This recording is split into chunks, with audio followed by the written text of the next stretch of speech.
Hey guys, welcome back to the Future Kuwait channel on YouTube, and as promised, today we're going to take a look at one of the most hotly anticipated devices out there in the market, the HTC U11.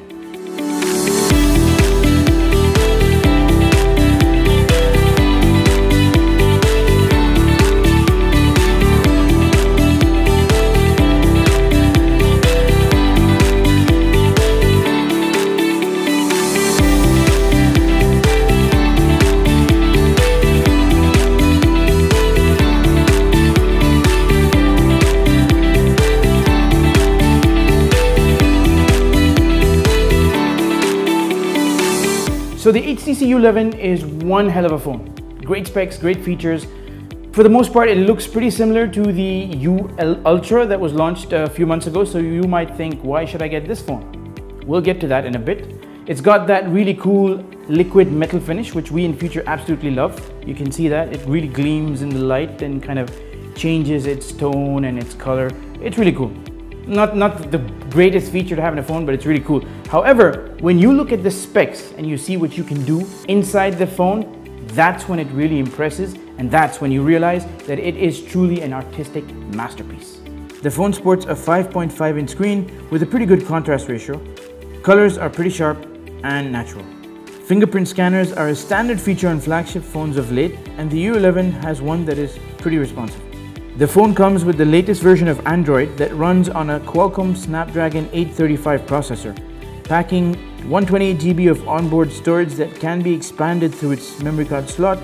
It also houses a 3000 mAh battery that gives you a day's storage. With 6 gigs of RAM, the phone is smooth and responsive, whether you want to play some aggressive Need for Speed or simply watch a video. So if you're a fan of listening to music, you're gonna love these headphones. They're simply awesome. The Usonic noise cancelling ability gives you really clean, crisp music with amazing bass. And let me tell you something, once you listen to music on this phone, you're never ever going to want to use a standard pair of headphones ever again. The camera is pretty decent with a 12 megapixel sensor that shoots in HTC's Ultra Pixel, a big 1.7 aperture lens with optical image stabilization. Still shots are sharp and true to life. The camera doesn't seem to offer a lot of ready-made modes or formats, but it's relatively easy to get into pro mode and play with the ISO and white balance and do a bit of customization on your own. The video camera performance is pretty great, and you have a slow motion option that takes a bit of time to get used to, but it is quite a nifty tool to have in your camera. As for the front, it's got a 12 megapixel front-facing camera with panoramic selfie, which makes taking selfies a breeze. One of the most advertised features of the U11 is the custom shortcut that they call EdgeSense. In simple words, to activate the shortcut, all you have to do is squeeze the bottom bit of the phone and voila! Here's a brand new way to access your phone shortcuts. Using pressure sensors on both sides of the phone, you can access any app of your choice, right from the camera to Google Assistant to even your Instagram.